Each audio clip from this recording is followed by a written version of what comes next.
ब्रह्मानन्दं परमसुखदं केवलं ज्ञानमूर्तिं द्वन्द्वातीतं गगनसदृशं तत्त्वमस्यादिलक्ष्यम् एकं नित्यं विमलमचलं सर्वधी साक्षिभूतं भावातीतं त्रिगुणरहितं सद्गुरुं तं नमामि सद्गुरुं तं नमामि सद्गुरुं तं Namami.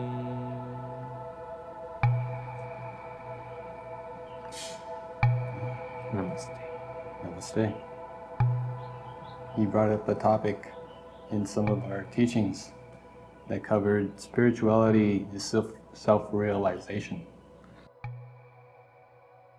So, spirituality is called to each spirit, we say. So, whoever is having a spirit is a spiritual.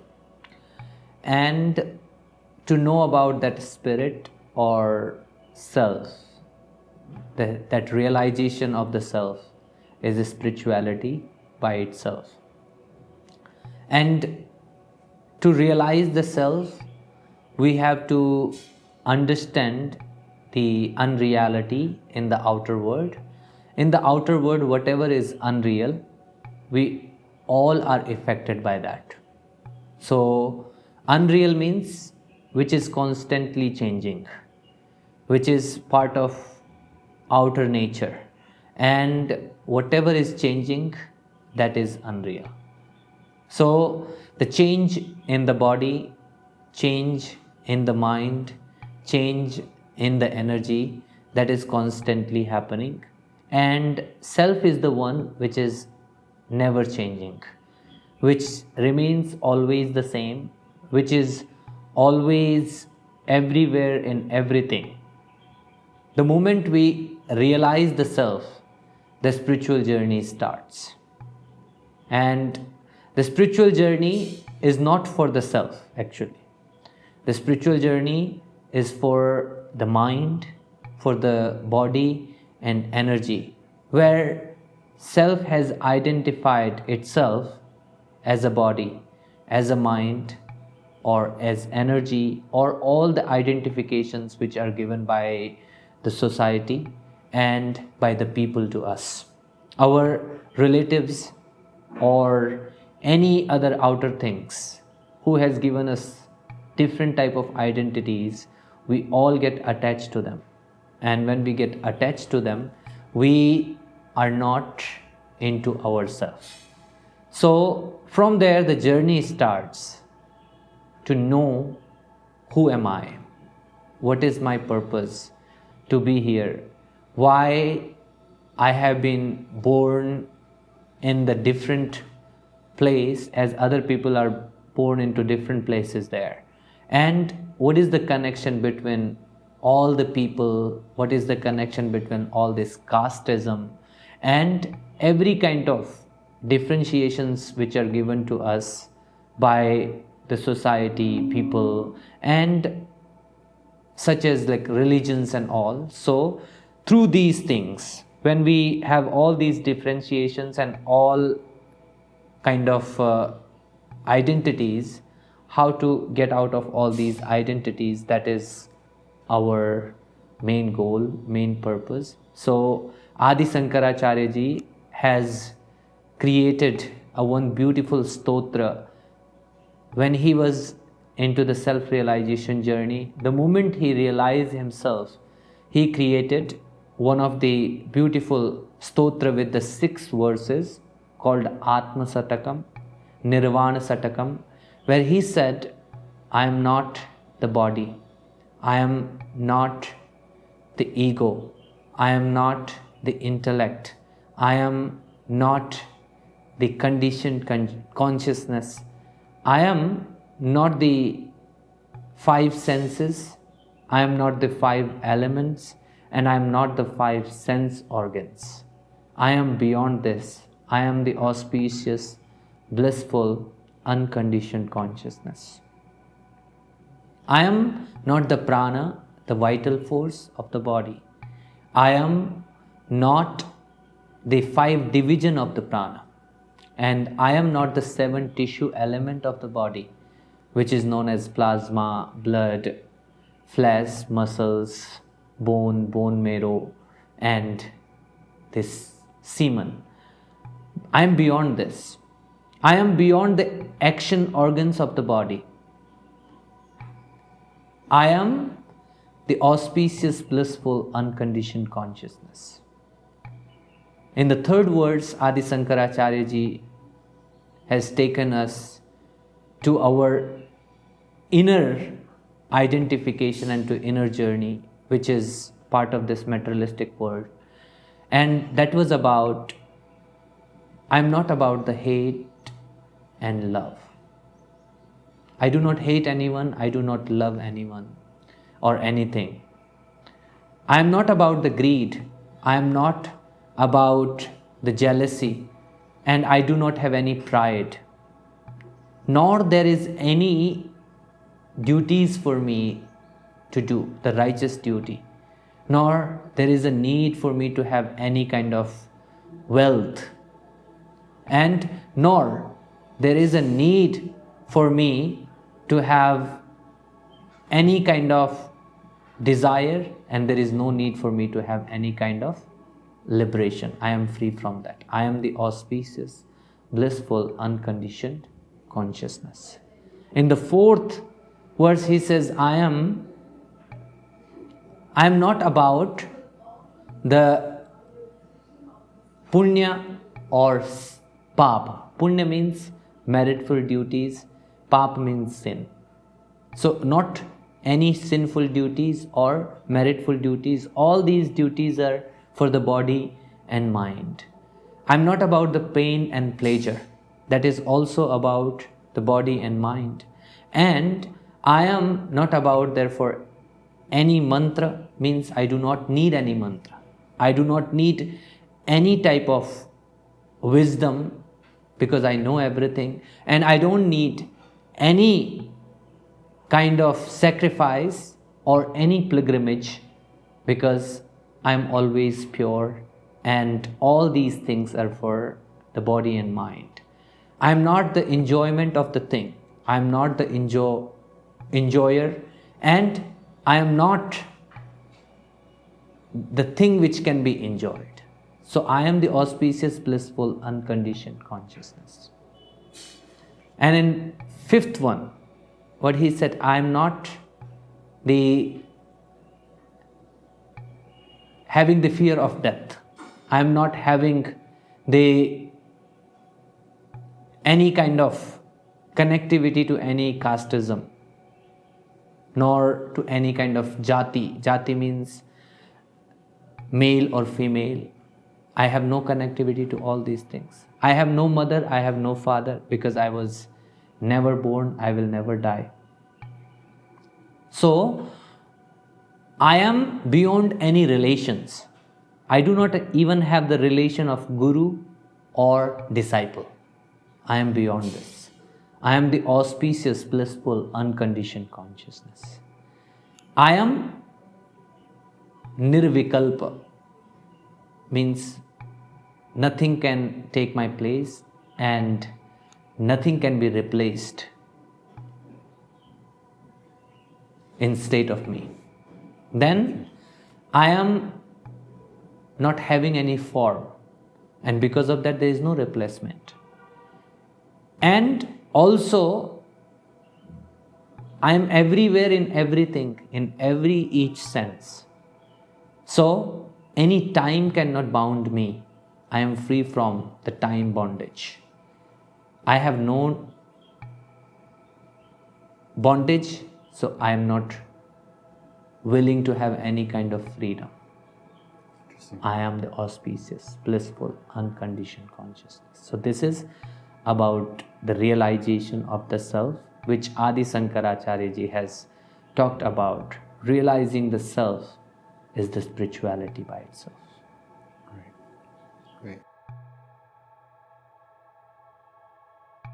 I guess that's a good segue to cover the topic of suffering and attachment, which is an advanced topic for most. I myself went through this concept many years ago and had a misunderstanding of it. Misunderstanding of this concept can make things a little confusing. Can you clarify the concept of suffering and attachment?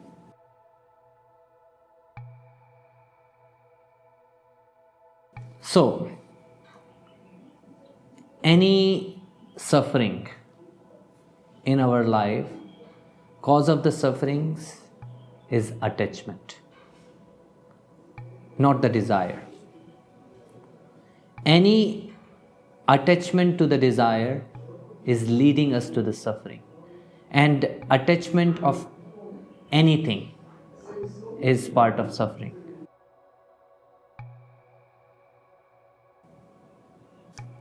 All the attachments, it can be like a outer or inner one, they are affecting us and they are leading us to the suffering. So three type of sufferings are mentioned in the Sankhya Yoga philosophy, which is called Adi Devik, Adi Bhautik and Adhyatmik. Adi Devik suffering, where we name it by the divine cause, or we can say to it the natural disasters. By the natural disasters we suffer. Second type of suffering is called materialistic suffering, materialistic pain. And third type of suffering is there because of our own identities and by our own attachments. So own means the conditioned self. When our conditioned self is attached to the things, that also causes suffering there, which is by the body, by the mind and the energy. When we talk about the natural disaster, why do we suffer from the natural disasters? Because whatever we lose during the natural disasters, we are attached to them. It can be family, it can be property, it can be people. So anything, whatever is there, we all are attached to that and we are afraid of losing it. We have that suffering there because of this attachment, because we have fear of losing all the things what I have gained in this life. So basically it is due to the materialistic, but the cause became natural. So because of that it is called natural disaster, the pain, the suffering which comes through the natural disaster. Materialistic pain is there where I got the materialistic things by myself and I have lost them by myself. Then that is causing us the materialistic pain. Means due to material. And in the material part, another person also come into it. Because the person who is there is also as a material, because has 5 elements there: earth, water, air, fire and ether. So all these elements, they are part of material world, and then in this material world, if any person is leading us to the hurting or we are suffering because of the person, then that will be materialistic pain. And the suffering which is for the self is only that because we are too attached to this body, to this mind, to this energy. If any time we get any kind of fever or any sickness in the body, then we suffer. Any injury in the body, we suffer.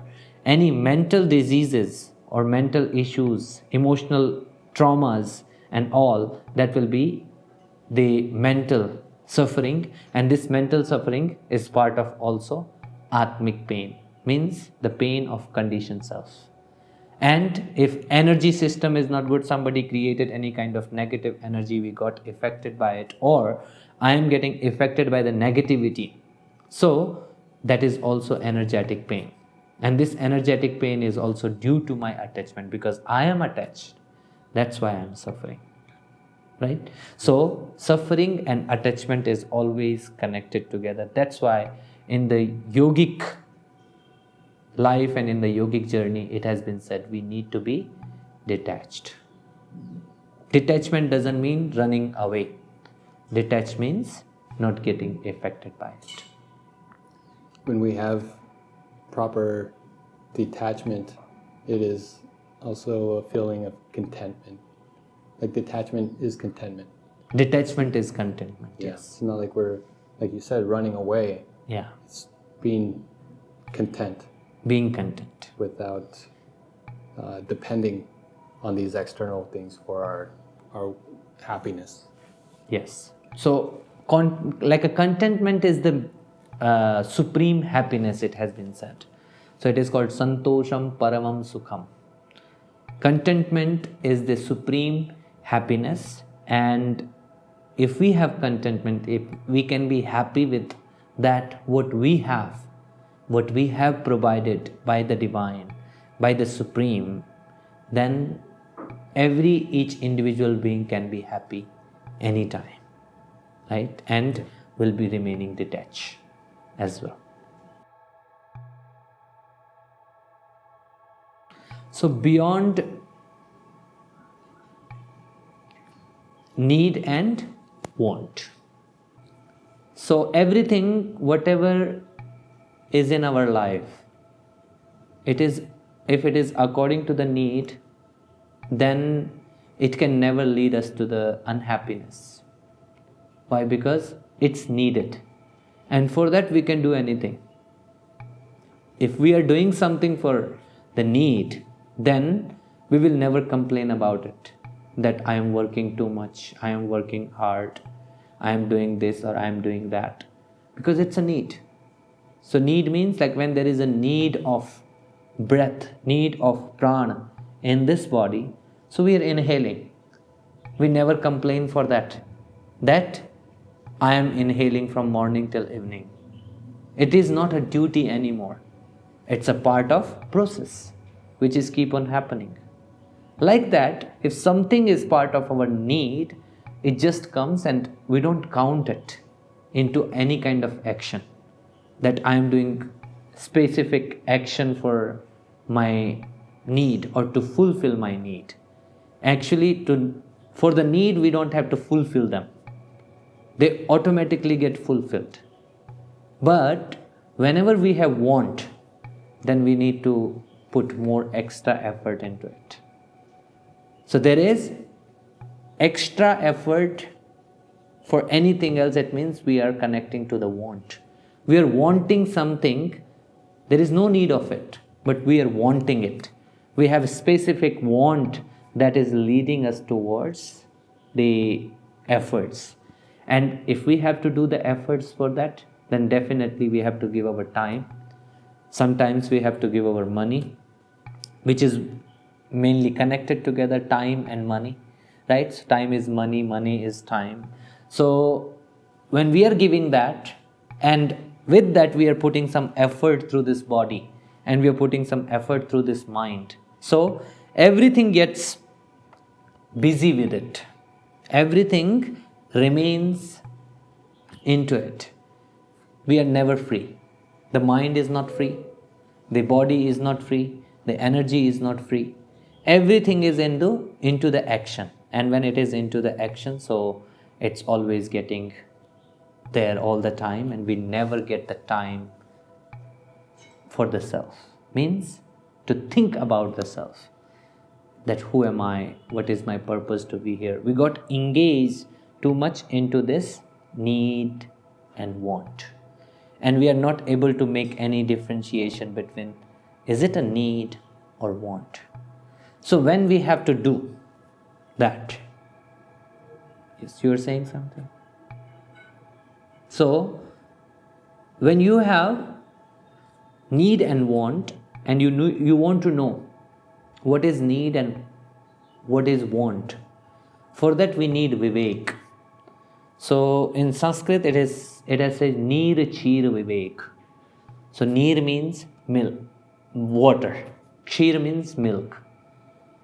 So we need the viveka, we need the discernment there, as it can take the water and milk separate, which can make the water and milk separate. So one of the example is always given there, Hansa. So Hansa means the swan. It has been said in the spiritual books about it that swan has a quality to make the water away from the milk, or milk away from the water, if they are mixed together. So Vivek is also doing that, that need and want is like a milk and water mixed together. Now we have to take it out.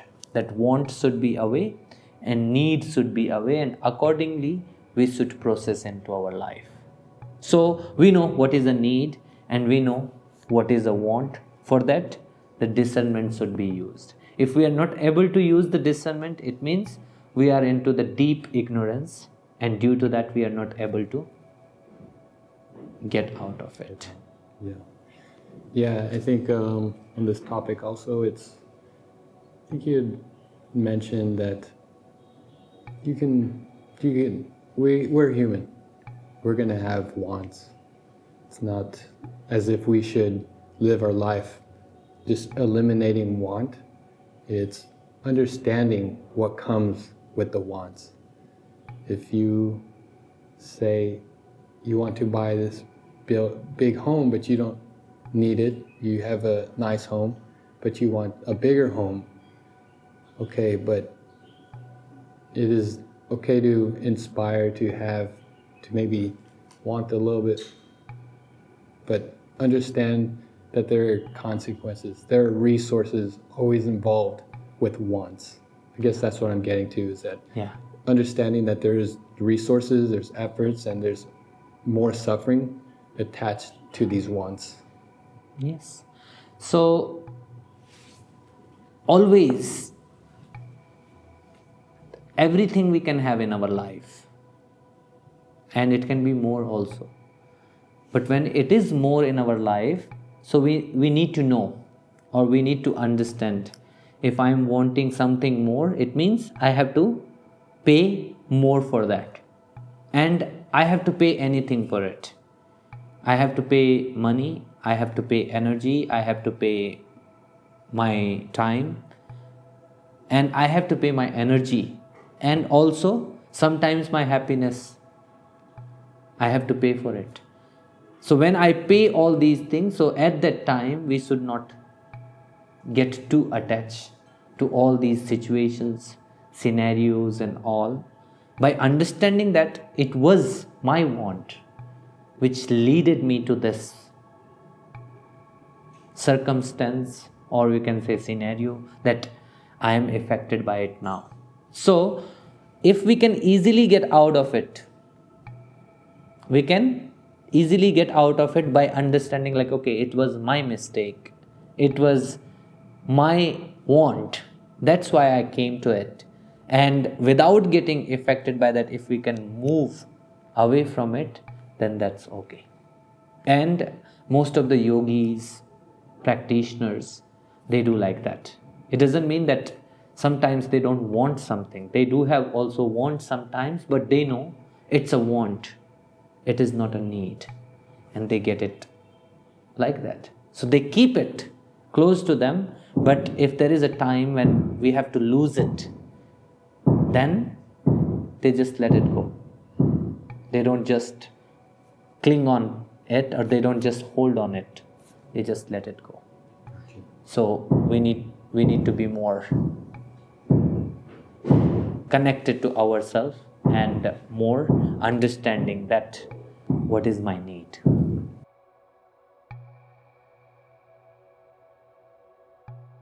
So we're on a path right now as a society, as a global collection of humanity, where we have pushed our greed a little bit too far, and we're finding the consequences today as a result of this greediness.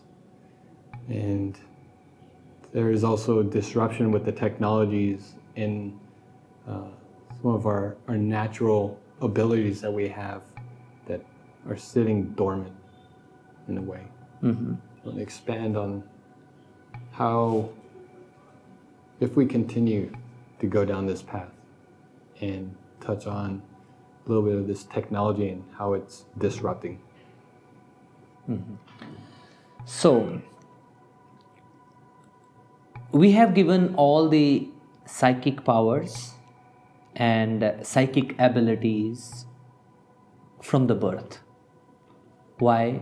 Because we are part of the same source, and the whole universe came out of the source. Each individual is also part of that source.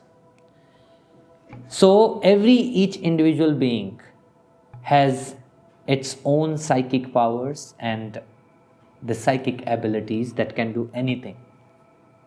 If I want to connect with somebody mentally from here, also that can happen. I can connect to someone and talk, which is part of telepathy, and that was also well known. And there was some kind of like movies we were used to watch during our childhood. At that time, like rishis, munis, they were closing their eyes and connected to another rishi and talking about something together and discussing about something together. So when this discussion was happening between them through the energy, through their psychic powers, they were used to do it with their all yogic practices, which naturally have given to us. And we are never away from them. Just because of this all outer identities, because of this all ignorance which we have got by society, people, and I will say with a lot of information. The information which is unwanted, the information which is unnecessary for that time when we are not ready for it. Means not each information is unnecessary, or not any information is not unnecessary, but at that moment when we don't need it, if we get it already and there is no need of it, so definitely it's gonna be misused. And when it is getting misused, then what's happening? We are getting the result of it. And result of it is that some people, they are getting the phone and these kind of social media and all in their hands right now. So misuse of that is happening because they do not have a quality of using it properly. So it doesn't mean that like these all the technologies and all, they are not good.